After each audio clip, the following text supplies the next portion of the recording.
ಇಲ್ಲಿ ಎಲ್ಲದ ಏನು ಗಿಡಗಳು ಹೋರಾಟ ನಡೆಸಾವೇನು, ಪಕ್ಷಿಗಳು ದೊಡ್ಡ ದೊಡ್ಡ ಸೇನಾ ಕಟ್ಟಿ ದೊಡ್ಡ ದೊಡ್ಡ ಯುದ್ಧಗಳನ್ನ ಮಾಡ್ತಾವೇನು, ಮನುಷ್ಯನೇ ನೀನೊಬ್ಬನೇ. ನಿಸರ್ಗಕ್ಕೆ ಭಿನ್ನವಾಗಿ ಬದುಕುವವ ನೀನೊಬ್ಬನೇ. ನೀನು ಹೋರಾಟ ಅಂದೆ ನಿಸರ್ಗ ಹೋಯ್ತು.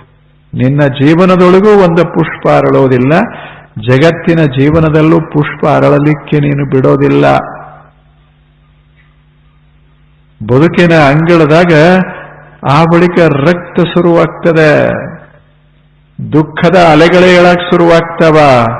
ಇದು ಜೀವನ ಅಂದ್ರೆ ದುಃಖದ ಅಲೆ ಅಲ್ಲ, ರಕ್ತದ ಇದು ಹರುವಿಕೆ ಅಲ್ಲ. ಜೀವನ ಅಂದ್ರೆ ಹೂ ಬನ ಇದು ಅಂತ ಕವಿ, ಮಹಾಕವಿ ರವೀಂದ್ರನಾಥ್ ಟ್ಯಾಗೋರ್. ಏನ ಮನುಷ್ಯ ನೋಡ್ಬೇಕು. ಸುಮ್ಮನೆ ಒಂದು ಗೀತಾಂಜಲಿ, ಒಂದು ಹಾಡ, ಏನು ಹಾಡ ಹಾಡ್ತಾರೆ.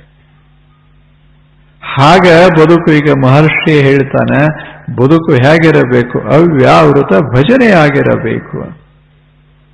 ಇದೊಂದು ಸುಂದರ ಹಾಡ್ತಾ ಹಾಡ್ತಾ ಹಾಡ್ತಾ ಬದುಕುವ ಹಾಡಿನ ಒಂದು ಪ್ರವಾಹ ಆಗಿರಬೇಕು ಬದುಕ. ಹಾಡಿನ ಪ್ರವಾಹ ಅದು ಯಾವ ಕಡೆ ಹರಿತಾ ಇರಬೇಕು? ಹಾಡು ಅಂದ್ರೆ ವಿಶ್ವದತ್ತ ಹರಿತಾ ಇರಬೇಕು.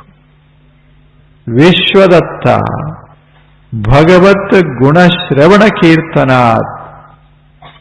ಭಗವತ್ ಅಂದ್ರೆ ಎರಡು ರೂಪದಲ್ಲಿ ಏನು ಕಾಣಿಸ್ತದೆ, ಇದು ಗುಣರೂಪ.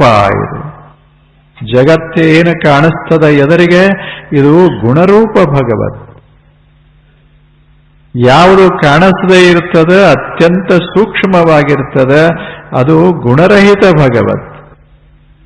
ಕಾಣೋದನ್ನ ಕಾಣು ಮನುಷ್ಯನೇ, ಅದನ್ನ ಪ್ರೀತಿಸು, ಅದನ್ನ ಕೊಂಡಾಡು, ಹಾಡು, ಜಗತ್ತನ್ನ ನೋಡು. ಸಂತೋಷದ ಅಲೆಗಳನ್ನ ನೀನು ಅನುಭವಿಸಬೇಕು. ಹಾಗೆ ಮಾಡು. ಅವ್ಯಾವೃತ್ತ ಭಜನ.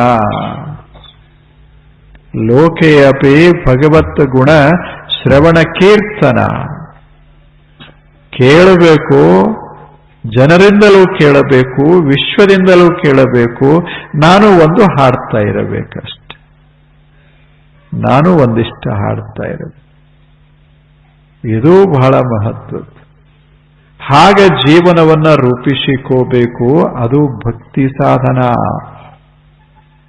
ಅದು ಭಕ್ತಿಯ ಸಾಧನ. ಎಷ್ಟು ಚೆನ್ನಾಗಿದೆ.